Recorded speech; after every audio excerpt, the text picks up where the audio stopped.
All right, I think we should get started. Yeah. All right.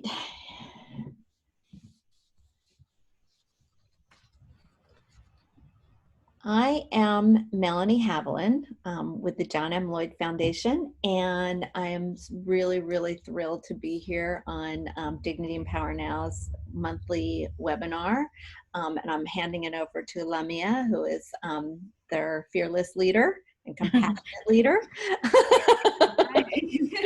Hi, everyone. I hope today has been good so far, and I hope that the next hour would go by super quick because it's going to be exciting. And I hope that the conversation we're going to be having today would be very engaging for you.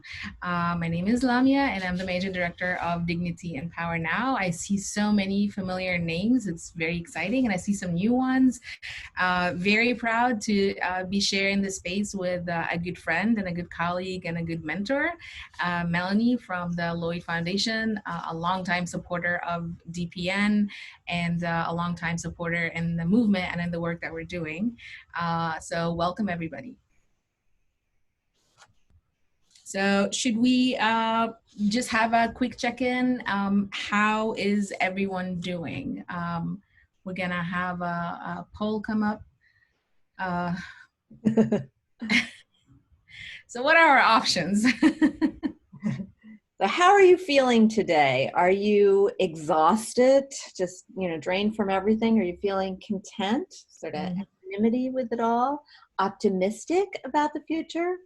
Pessimistic about the future? Or are you just sort of neutral? So if you log in your votes, and we will at least have a little bit of a temperature read of where everyone's starting out today, that would be great. Well, let's model. How are you feeling, Melanie? How am I feeling? I am feeling such a mixture of all of these things. Frankly, I have been in an exhausted mode for the last several months. And I think that everybody I talk to is right there with me. So I'm not feeling alone. But I am actually also feeling an optimism because there is so much change. It's chaotic and it's scary, and uncertainty is very hard for us as humans to deal with. But I also think because things weren't good before, that in this ground moving, that there's such an opportunity for positive change too. So that's where my optimism comes in. How about you? Where are you? I think for me, I'm like 2 or 3 of the options. So maybe I can choose more than one. It's like a tug of war. I have moments when I'm really exhausted and really drained, and then I have moments when I'm totally inspired and very optimistic. And I think that's telling of the moment that we're going through now with the movement, the uprising, and so many things are changing and happening. But it also makes me aware that in the middle of everything that's going on and this momentum that none of us want to lose out on, it's really important to take time to do what we're doing today, to share knowledge, to have thought leadership, to humbly learn from each other, to hold space where we can say, okay, I think it's good to exchange some ideas around how we can do this better, how we can help each other, how we can do it longer, how we can be more sustainable, and if there is a need to pace ourselves to do that as well. So you're here. So what are the percentages? Poll results?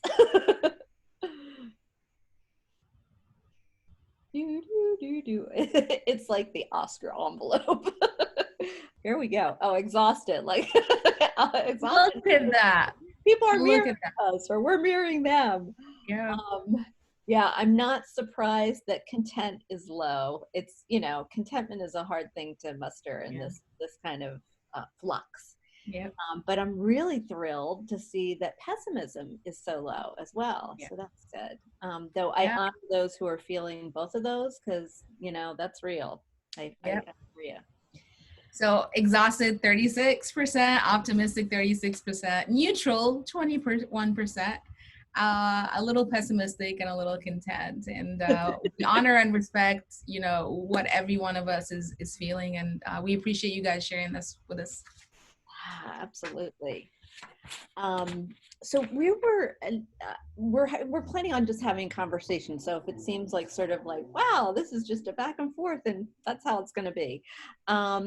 We in talking about compassionate leadership and what a compassionate organization looks like, I think we first want to start out by just like, what does that mean to Yeah. us?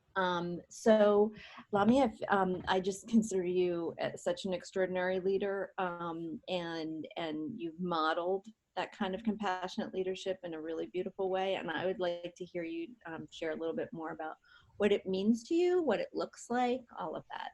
Sure. So I think I can definitely share with you guys some of my thoughts, and I would love to maybe follow in the webinar, even in the question Q&A session to see what folks are saying. I think my approach to compassionate leadership and compassionate organizations is one that is rooted in empathy and one that is rooted in consistency. And just to kind of back up a little, in Latin, compassion means like to co-suffer. Uh, so that's not really what we want, but it's a good place to start because what we want to be able to do is to have this understanding of what our team is feeling and what our communities are feeling, and that might get lost in the middle of all the work that we're all doing. I can vouch for myself and several of you guys and the names that I know that we're all wearing multiple hats. And we think that this is something that needs to be very intentional. It's something that, we need to practice and remind each other of ways to practice that. So one of the things that I kind of wanted to mention early on is that it's really important not to consider compassion as like a give or take approach kind of thing, which often is finds its way in leadership in many different forms. So here's an example. If you have a team leader who's not, a great team player, or a member of your team whose work results are not great, or his personality isn't really meshing well with the team, you know, I give or take would be you treat this person based on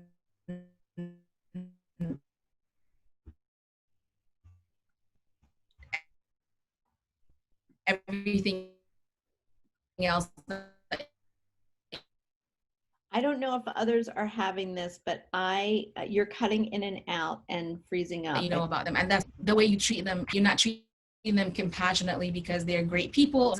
Something that we need to separate from be a manager to be a leader. We have managerial positions or leadership. Uh-oh. We lost Lamia. I'm sure she's coming back. I bet you others were experiencing the same thing that I was, with her kind of coming in and out. Here she Yeah. is. Okay. Yay! Okay. Alex has some amazing things, but let me. No, I'm just kidding. But the whole notion of give or take, I think that's something that we need to detach from compassionate leadership. Being compassionate to your team members or your community members, shouldn't be necessarily tied to whether or not they're great team players. They get along great with the rest of the team, or the results are good. And I think at this point, it's really important to distinguish management from leadership, because these are not the same things. We've all had many managers who you wouldn't necessarily call leaders, who you didn't feel that they had your back, who didn't inspire you, who didn't, who weren't your mentors. And we also work with many leaders within the community who are community members. They don't necessarily hold management, they don't have titles, they're not in charge of anything, but we all consider them as leaders within our communities, as thought leaders, as elders. So it's really important to distinguish between the two. And as we are all working on ourselves, on our leadership, we're working on, just getting better and being better at this. It's really important to kind of separate the two. How you evaluate a team member's performance, for instance, management, a little bit of leadership versus how you are compassionate towards them. Mm. And I think another thing that it's important to consider is that you have to actively listen to people. And this is something that we often struggle with. And I think it's important to just humbly say that, I personally don't know if I do it all the time. I often have meetings after the meetings when I'm like, wait, was I all about my list and the things I need to get done? Because, I read this article that said in the time of COVID, on average, people are working 3 extra hours a day than they did before. Well, because before when you went to the office, you would socialize, you would stop, for coffee, you would talk to people, you would have a lunch break, which we don't seem to be doing now. You would be driving, there would be some socializing embedded there. And now people are not getting any of these breaks. There is a sense of insecurity and instability. People feel that they have to put in the extra mile, we have to work even harder. One, because there's a whole lot of unemployment, we don't want to lose our jobs, but also because there's so much work, and this is in a really important moment, and our communities definitely needs the support. So the end result is we're all working extra hours, and that means that one of the things that often get lost in all of this is active listening. And I think that's one of the key entry points to being a compassionate leader, is to actively listen, learn if people are going through any difficult situations, if there are any stressors, personal stressors or even professional stressors, and not to take these to be reflective of your leadership. So if someone is telling you, I'm really stressed out, you can't say, what are you talking about? I've been an amazing boss. What is going on?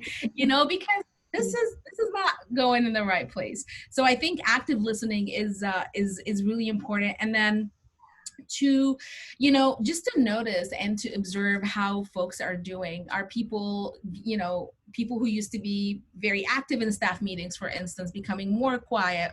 Or are people just, can you tell that they're going through something? Or and just for our organization, we started scheduling one-on-ones with team members, and just saying, this has nothing to do with work. How are you? How is everything?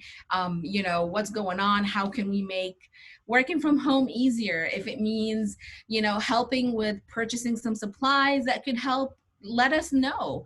And a lot of times people, they don't feel it's okay to be forthcoming or to say, hey, I usually have supplies at the office. It's so petty to ask for. It's not petty, And I think that's one of the things that you need to do as a leader, is to remember that it's really important to take initiative. Not assume that if they need it, they'll ask for it.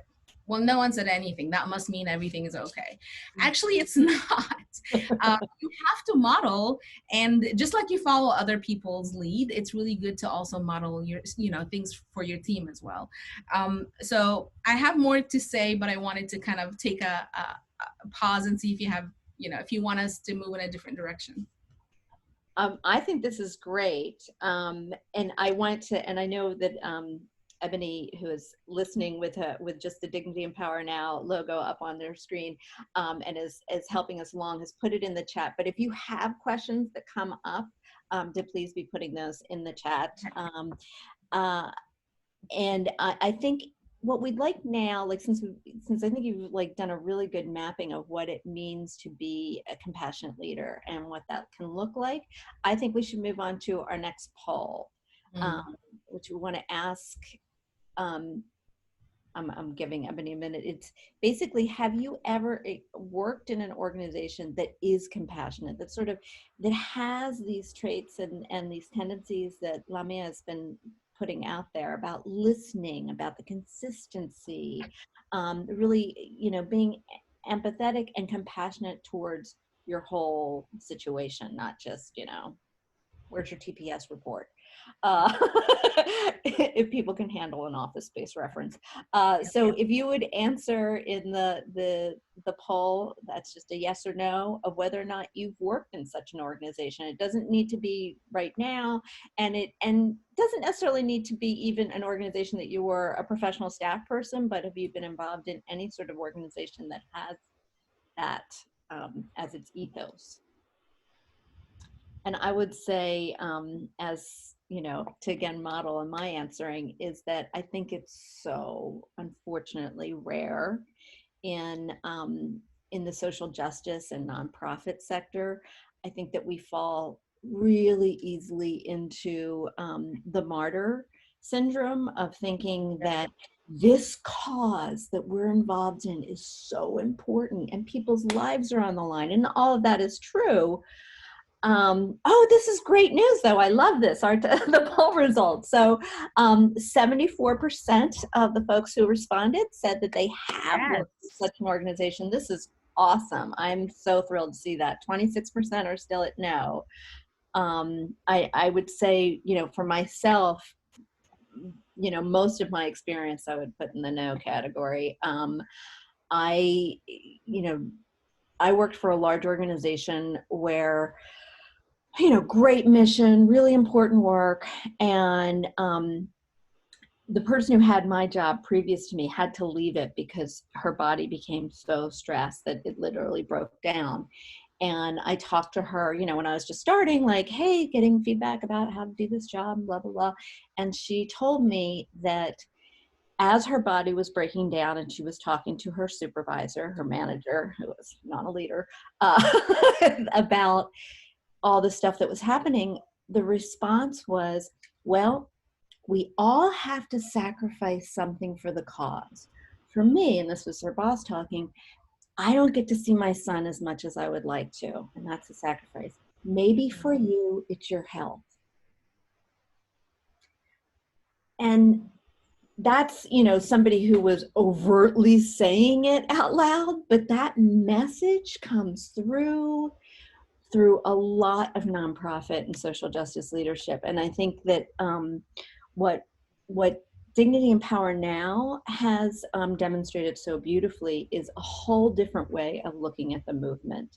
That in order for us to move forward, we all need to be moving forward in a healthy way. And so to do that, obviously we're kind of focused on personal health and personal self-care, but then the organizations need to also be part of that. We have to be considering all the systems, all our community as something that we need to be engendering health and well-being and really be compassionate towards what people are dealing with.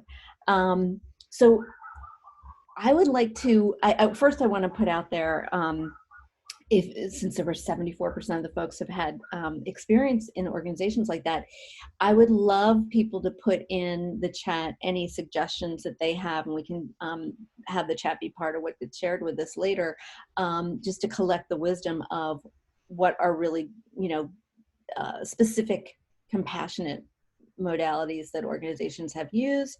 And then Lamia, I'd love you to talk more about, sort of the strategies in this particular time, how we're coping with fires. So I was pleasantly surprised to see the poll results, and I am wondering if this is in reference to compassionate leaders or compassionate organizations. And I think a lot of us, if you have a compassionate leader, if you have a great relationship working with them, you would consider that a win. And that is true, but ideally we want to be able to move and shift the paradigm so that the entire organization is compassionate. I also want to say that as far as that poll, I have had also mixed experiences. I worked for the corporate world for many years, and like IT and finance, and I can't say it was a compassionate organization, but I would say that they had systems in place that made you feel taken care of. So that's also something to consider. And then in the nonprofit and international development world, it's a hit or miss. Sometimes, you have that and you experience it, and sometimes you don't. And I think perhaps one of the reasons that maybe this is happening is that because we don't have such a rich platform of exchanging ideas and practices as the corporate world does. The corporate world is very active in conferences and events and workshops and investing so much in capacity building and like research and development in the way that they work and they take care of their employees. And they approach it from a different standpoint. They approach it from a turnover standpoint. You don't want your employees to leave and you don't want to have to train new people. And then, so that's not exactly the way we approach it, but, we must really admit that they do invest more time and effort into this. And we are hoping that with this leadership series, and other webinars that we're moving towards that. So I can discuss a couple of actual practices that we've implemented, and I'm hoping that, folks will tell us what they think about it. So one of the things that I think is key in doing this is if you are in a position, whether you are a managing director, an executive director, or you're in a manager of a team, if there is any way that you can make these practices organizational policies, I think that's key. It does take the burden of having to ask for certain things from team members. When it's a policy, people feel more open and more confident in asking for it, knowing that, imagine when you have health insurance, you no longer have to, you don't have to say, hey, I want to make a doctor's appointment. Can I go? You just understand that this is one of the benefits that's offered to you. And I think it's really important to start moving in that direction where it's no longer an exception and it's a part of the work that you're doing and it's a policy. So at DPN, for instance, we have self-care policies, right? And we implemented this before COVID-19. And one of the things that we did was, we are a transformative justice organization and we have a very vibrant health and wellness team within the work that we do. Even though we're working on, very serious policies and campaigns, it's really important for us to have that balance. And we wanted to make sure that our team is not getting, burned out and that they know that they're being taken care of. So we are offering self-care for them.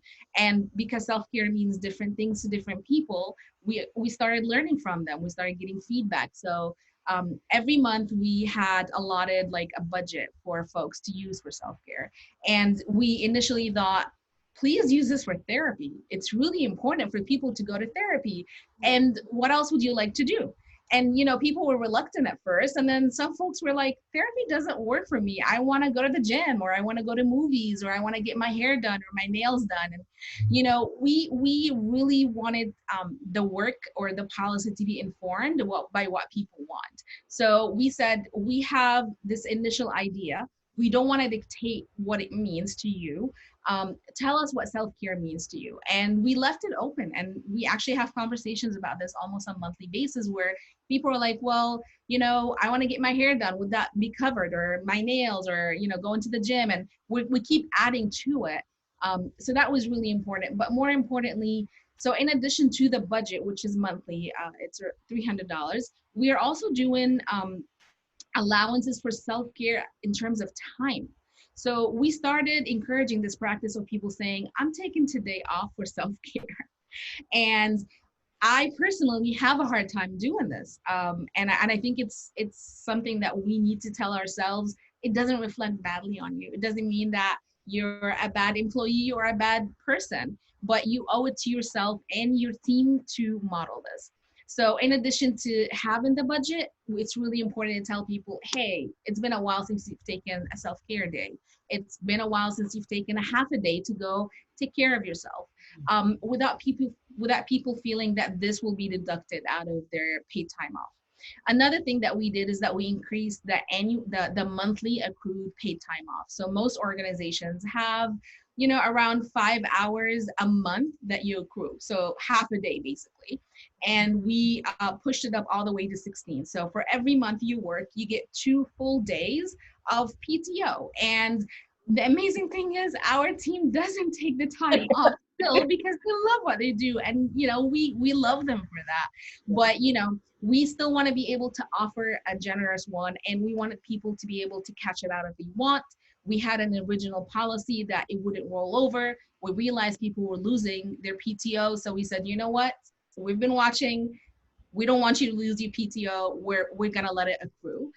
So just being responsive and receptive, I guess, to the patterns and the behavior of your team and their needs. And then I think just generous pay scale. I find it really hard that nonprofits still pay their team members and staff really, really poorly compared to corporates and other organizations. And I think that that's one of the reasons why we lose so many amazing people. So I think it's really important to remember that it's okay to advocate. I advocate to funders all the time. And when I speak to funders, I say, I would really, really like to tell you about all of our projects, but it's really important that we have a general support fund if possible. And general support fund is a little difficult to gauge for funders. So because when they're supporting a certain project, it's understandable that they can say, hey, here's the project, here's how many people you work with, here's how much money you spent. What do you do with general support? So you have to meet them halfway. And I always say, I'm going to ask for general support because I have 1, 2, 3, 4, 5 things that I'm planning to do. I'm planning to, give a raise. I'm planning to give a bonus. I mentioned the self-care before it happened, and donors are really open and receptive. I think it's just a matter of learning, it's a matter of taking some time to think about it and presenting it, with enough information. So just investing in the team and having a generous pay scale, I think. I'm going to interrupt here. One, there's a question in the chat about whether or not DPN be willing to share your policies. I think would be super helpful for a lot of organizations. And if so, how will they just, people need to contact you and they could get them? I think following the webinar, we're going to send feedback, some kind of feedback form, and whatever folks want, we can send their way. And I think Casey is asking if it's the $300 is monthly. It's monthly and it's for each employee. So each person know that each month they're going to have that. Before the quarantine, we used to require, some kind of receipt for our bookkeeping purposes. But honestly, with everything that's going on, it's going to be very difficult for people to do that. So now we just transfer the funds over to people and say, it's your money, do with it whatever you want. Nice. I wanted to also ask a question of my own, since you're talking about, how do you get support from funders? And I work for a foundation, so these are issues I'm always thinking about. How or even if, do you think funders should get involved in the whole issue of pay and pay scale? In other words, should we as funders be asking more? Because oftentimes we'll get an overall budget. Sometimes if it's a project budget, it will have staff people's salaries, but oftentimes that's even just for the program in question, which might not be their full salary. And in if we just get the general budget, of course, we're just saying the lump sum. I mean, you can kind of do the math. If you know how many staff people there are, it's like, this seems like a very low figure to pay that many people. But how involved do you think we should be, or if we should be involved? I'm always sensitive to funders meddling, maybe not being helpful. So, I mean, I think it's actually a good exercise to have. Perhaps not to the level of asking, well, who exactly is getting paid what. I think that's that's a little like, hand to mouth kind of like, kind of approach. But I think it's really important to have these conversations and say, we'd like to understand how much of the money is going towards salaries. And if there is a problem, it's really important to have that conversation because, I've come across funders who are amazing and very supportive, but because they're not involved in the day-to-day operations of a nonprofit, they feel that majority of the expenses should go towards events and programs. And that's just not how it works, because events and programs need people to run them, and multiple people. And I think it's really important to just have the conversation and have it openly and have transparency and, explain why one of the biggest expenses, is going to be your contractors, your healers, your consultants, your organizers. I mean, as an organization working on the ground, we have so many amazing organizers from our communities, and these are the gatekeepers to the work that we do. So, for sometimes funders are more under the impression that, no, you should be paying more for printing and flyers and we're like, no, but that's important, but no, that the human element is still, crucial in the work that we're doing. So I think the conversation is definitely needed. Yeah, and I think that's such a good point that I know, I wear two hats. I'm a funder, but I also am a fundraiser. And in fundraising, we often like to emphasize like no money being spent on salaries. And that is actually, we've created a really bad conception and expectation, because money should be spent on on salaries, that the movement is powered by people, and that we should not be expecting people to either be working for peanuts or nothing, because that's all part of that martyrdom. I mean, that this is real work. It's in fact far more difficult than most other jobs are, because nobody who works in these sort of nonprofit social movement jobs is working some standard, I clocked in, I clocked out, I'm now home, my mind is in another place, I'm not thinking about work at all.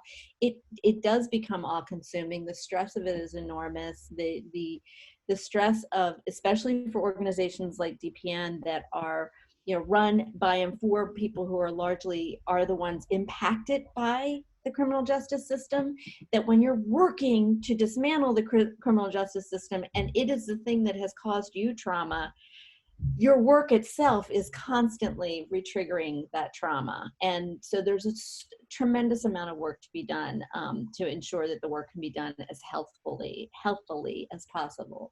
Yeah. And yeah, so I just want to Yeah. emphasize But that salaries are important, wellness care is important, yeah. and certainly health insurance. Yeah. People need to get health insurance. And equitable pay. I think there's this idea, not necessarily from funders, but perhaps just the overall community, is that when folks work in nonprofit, they shouldn't be thriving. Like, we understand doctors are thriving and make money, and lawyers make money, and real estate brokers make money. But then people are like, wait, you work for a nonprofit, why are you driving a decent car? We've actually heard people in the community say this, and we're like, because we want to change the model. We think that the people who are in service of their communities truly need to be thriving, just like teachers need to be thriving, just like nurses need to be thriving, just like social workers. There's so many people who are critical to the movement and the work, and just our societies working and functioning, and people taking care of each other, and collectivism as a community, that it's really important we no longer think of them as folks on the margin, and think of them as, no, these are, and also we want to encourage the youth to start considering working in these fields, right? Yes, absolutely. Want it to be. So with that said, and talking about how stressful and re-traumatizing the work can be and how important it is, we have another slide we'd like to show you that Ebony's going to share with us. So if you just take a look at this for a moment, just stop and look at this image. And I'm going to ask you whether or not it appears to be moving slightly, or maybe moving really fast. Or whether or not it's just you're looking at a still image.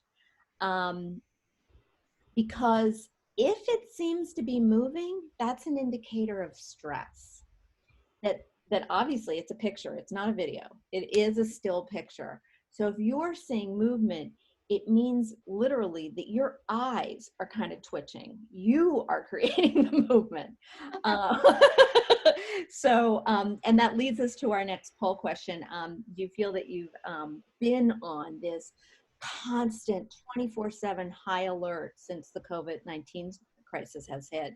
We're going to ask you to respond to that. And while you're responding, I'll just share that, somebody shared that image on social media, and I was like, oh my gosh, it's really moving. And then I realized that if I stared at it and focused, it became still. Okay. And that's really such a lesson for all of this, is that we are so distracted and hyper, being pulled in a million different directions, that is stressful. That the more we can sit in each moment that we're in and be here, and like Lamia said, like listen, just be here and not be thinking about 10 other things, that actually gets your nervous system to start calming down and stops the twitching.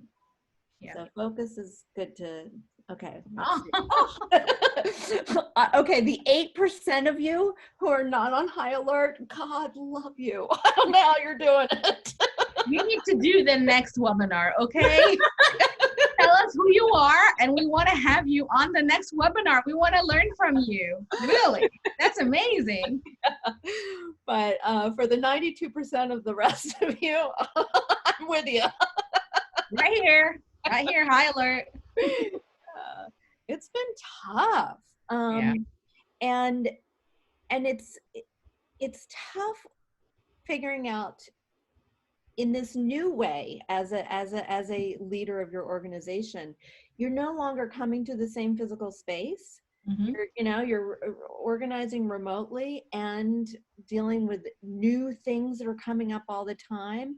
And when you were talking about like listening to your staff and being aware of changes, like so and so has fallen a little silent, like all those cues that you normally would be picking up on, it's going to be harder and harder to get that from your staff. So I'd love to hear more about how you're specifically adapting in this moment, about how you manage and lead with compassion and make sure that your organization is still imbuing all of that. I think I'm gonna go over this real quick because then we need to talk about the high alert 24/7 and unplugging. But I would say that to understand your limitations, because when this first started happening and the shelter in place and the changes, and I felt like, oh my God, every single week I need to, send the team more information about what's happening, all the resources, all the tools. How do I support them? How do I help? And then I realized that there really isn't something that I can do to change what's happening. And as a leader, it's a journey. It's not like, you reach the peak or the top of the mountain and you're like, I am now a leader. It really isn't. It's a journey and you're learning. And this is such a new and novel experience. And I don't know if we'll ever experience anything like it in our lifetimes. I hope not. But just knowing that, and humbly acknowledging that you have a limitation and that it's okay if we're all stressed out. I often have calls with my team and I remind them to take time off. I'm like, have you disconnected? I see your emails. We're on calls all the time. When was the last time you took a half a day off and went to the beach with your kids, or or just drove around or watched a movie, or I shared with you this crazy thing I've been doing lately, which is watching old TV shows. It's not exactly a wellness practice, but it's something that worked for me. Watching something from back in the day when I was a kid, when things were, calm and things were so simple. And I find that really helps because other than that, I'm always watching the news. I'm always on top of things. I want to know the latest. I feel like I need to tell the team, hey, there's, a vaccine. And so just pacing yourself as a leader and understanding that sustainability wise, you need to be able to be around for the team later on, because we can't afford to have everybody crashing at the same time. And it's inevitable. I mean, there really isn't. Many of us are dealing with grief. Many of us are dealing with trauma. We are attending funerals now on Zoom. We don't have a shoulder to cry on. We don't have family members around us. It's very difficult. And just acknowledging that and knowing that, within this very new norm and this enormous pandemic moment, a crash is going to happen, and to kind of think of ways to work around it. So I'm already thinking, if I crash or if someone else crashes, what do we do? How do we go for a few days without, this happening? And one thing I've been doing is I've been kind of plugging myself in other people's spaces and just saying, hey, if you're not able to attend this, weekly meeting, I'm here. I can do it. I can be the vote of DPN on this coalition meeting, or I can do this, or just telling people that I got you. I know that within the space and the work that we do, people love their work so much they don't want to miss a single call. And just letting them know, I got this. Hey, if it's just a matter of a couple of emails, a couple of calls, I got you for a few days. Just take time off. And I think just between the humility of knowing your limitations and reminding your team that it's okay to take time off. And, we've had team members ask us about job security, just telling people, relax, we don't need to add any more stressors. Everything's okay. Are you talking to funders? Yes, guys, just I need you to breathe. And at our last staff meeting, we had an amazing breathing exercise, which we were hoping to be able to do today. But just trying to introduce different wellness examples and modalities, and thinking of taking care of ourselves as much as we can, just because I think I read one of the comments saying just thinking about the long term of it, and I totally agree. Mm-hmm. And so what are some of the very specific things that you're doing to sort of calm yourself out of, high alert 24/7? Well, I watch the Golden Girls. But honestly, I have been trying to take like an hour off for lunch every day. It's not something that you do when you work remotely, unfortunately. When we were at the office, we would often say, "Hey, let's go for lunch." I was able to disconnect. The fact that everything is here and accessible, and you could be in your kitchen with your phone, and you're like, "Oh, here's an email. Let me do this." That has absolutely erased any kind of boundaries we had. And I'm trying to enable these. So I leave my phone where I do my work, and I step out. I go into the kitchen, and I'm like, 12 o'clock. Okay, you got 45 minutes or an hour to do what you need to do.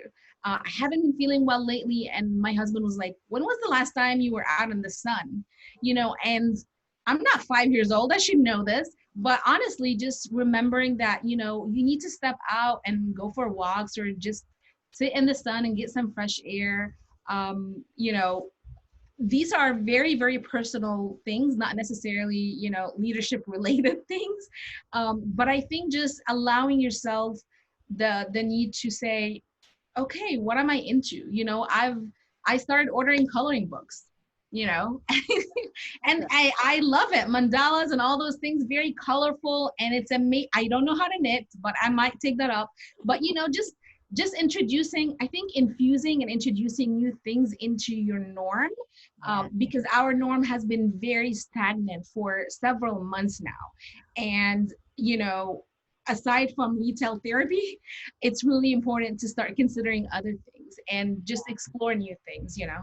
I think that's great advice. And I think when this first hit, like in March, we all were sort of like, okay, crisis, it's almost like a storm has come. And so this is just a short-term thing. And, like you can deal with anything for a couple weeks, 6 weeks, whatever. I think for most of us, hopefully most of us, we're now realizing there's not a very soon end in sight. And,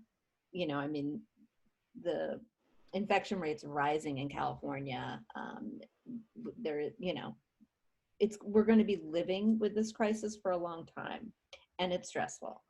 And I think getting back to some of what you're saying before of like the consistency, I think is so important for ourselves too. Like it's not a matter of waiting until you crash and then, oh my God, I need to take that day off. I'm not saying don't take a day off, but I'm just saying, like, let's not be building towards the crash. What we need to do is incorporate daily rituals, practices, disciplines that keep us on track, and adapt to this new normal, which might be learning how to knit and putting aside time every day that you're knitting, or putting aside time every day that you read a novel or watch The Golden Girls or Murder, She Wrote. Yeah, but I mean, whatever your choice is. Just recognizing that you're not always last. This is something that I did for a while when I was like, I cannot take any time off. None of my team members have taken any time off. Nope, not the time for you. And I realized that it doesn't work this way. It's not sequential where X, Y, and Z, and have to go on time off or have a half a day off first before you can do that. I think it's okay to recognize that, even though you're the leader of a team or an organization, that when it feels like it's time to go ahead and do it. Yeah, we have a bunch of questions. I'm So the first one's from an anonymous person. How do you hold nonprofits and grassroots organizations accountable to compassionate and transformative leadership? This is a great question, I think. Um, Wow. yeah, and I think, as somebody who's coming from a funder, it is a dual part. Like internally, how are you holding them accountable? And then if you are on the outside as a supporter, that's also a question. Yeah.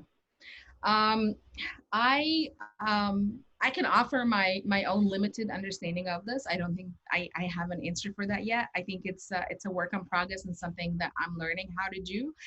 But I would say, as a grassroots organization or a small nonprofit, it's important to have these conversations with your team, because once that is out and once transparency is literally embedded in your conversations, it's going to come up. So once you share with them, hey, we're doing self-care, we're taking care of each other, we're taking time off, we're doing higher PTO per month, you'd be surprised what else comes up and what folks are like, but hey, what about this element or this element? Or I think it's just going to make it a part of your day-to-day conversations with your team. And I feel like it being part of the process, or being like process driven, is truly the best way to make sure that it does come up, because this is how you change a culture. So it's amazing to have us policies, which I mentioned earlier, making sure that it's in writing so people don't have to ask for it, knowing that it's there. No, not worrying that it's a burden on your budget or whatnot. No, it's there. It's a policy. You can use it, but also try and introduce it within the culture of your organization through conversations and bringing it up, and asking, what do you think of our self-care policy? Is it working for you? What does it mean? That's great. I would say as a funder, that the very first thing that we have to do as funders is actually model compassionate leadership. So, and this is an ongoing thing for me and for everybody I know who's working in a funding organization, but to do that through offering really compassionate contact with folks. So I've been trying to reach out to our grantees, the Lloyd Foundation grantees, with just, I know this is a super stressful time and you're probably feeling like you have to do everything all the time, but you also need to rest and you're valuable. And it's not even asking them for any sort of response or update or whatever. It's just like, I want you to know that I recognize that you are in just the fight of your life right now and it's hard, and I want you to feel support. And then funders really need to be eliminating reports and requirements. Like, just really take a hard look at everything that we have about, we need to get this, this, and this. Do you really need a written report? Do you really need a written proposal? Especially if it's an organization you've been funding for a long time, like them. And if there's a way to free up some money for them, free it up, give it to them. Give general operating support, like Lamia really pointed out so eloquently, that it really enables the organization to be more free in providing a supportive environment instead of being like program project driven. So that's what I would say. And I just think my inclination is always to step back from funders getting more involved in like how we keep them accountable to doing this. We're so many steps away from there. So another question is how to balance being compassionate for what people are going through with work that absolutely needs to get done. Like, there's real deadlines, real emergencies that have to get covered, and not taking that work on yourself as a leader to the point where now you're the martyr. So how is that a good idea? Yeah. I think this is kind of a hit and miss, because it depends on what kind of work we're talking about. I will admit that there are emails that I can't say I'll wait until tomorrow, just because of the nature of the work, whether it's like rapid response, or there's a really serious case, or we're talking to a family member whose loved one is suffering or going through some difficult times. But I would also say that having some kind of schedule has helped. I still have days when I work until 10 and 11 p.m. But again, I'm learning to disconnect entirely, and to share that with the team. So I think it's just, something that you got to try. And that modeling is so important. If they see you disconnect entirely, I think that that's Yeah. what they need to be able Yeah. to know that they can do it. So next question, how would you manage up if your leader isn't compassionate, or, worse, their identity is wrapped up in racial capitalism around the clients and the agency that it serves? And, this is real. Like, how Drew, what a yeah, question. sorry. Yeah, but thank you, Drew, for that question. The other ones were Thank you anonymous. so much. No, I think I would say, one, find other advocates, because your manager is not your only advocate. So other advocates could include HR. If you have HR, it could include peers, other people who work within your team, or other people you trust within the organization, or even the board. And just have an open and transparent conversation that doesn't come across as punitive. So, you're not necessarily writing up that manager, but you're saying, I wanted to have a conversation. I'm putting everybody on an email. This is informal. Can we discuss how to do this? That way you're inviting folks into a space that you created. It's informal, you're not going above anyone's head technically, but at the same time, you're able to get people's buy-in. Anytime you invite people to a space, you're going to get their buy-in. There's going to be some kind of ownership to that process. And I think you'd be surprised. People, might share really interesting things, or it might move some things along. So I would say, just in a nutshell, expand the conversation and invite more voices into it, and just develop a platform that allows for that to happen. Great. Any suggestions, another anonymous, for those of us with managers who are hoping to encourage and adapt some of these compassionate policies? So especially, if maybe you're not the head of the organization. I think that's, you sort of Yeah. answered this, but to go further into that would be great. I think invite them to these webinars, and not say, hey, this might be good for you, but say, I would love if you can attend. And I think also sharing the video, we should be able to have it on our website shortly, as well as on our social media. And honestly, I think anytime you share things with folks, it's very difficult to ignore it. So I would say, if there's a policy, or, I have some amazing team members who would attend, a webinar and then send me like a brief. And they're like, hey, I attended this great webinar and here's what they said. And I can't help myself but read it. I wasn't able to attend the webinar myself, but I read it and I'm like, man, these are really good points, and they would write it down for me and highlight it and say, what do you think about this? So I think initiating a conversation would inevitably make it, it would make your manager have to respond and to communicate around it. And then this question, again, from an anonymous attendee, suggestions on how to try to implement some of these practices or highlight the importance of them when you work in a predominantly white institution that's still running on a very patriarchal model. Sorry, I'm adding to the question, but it's just, yeah, but all of us know what that is.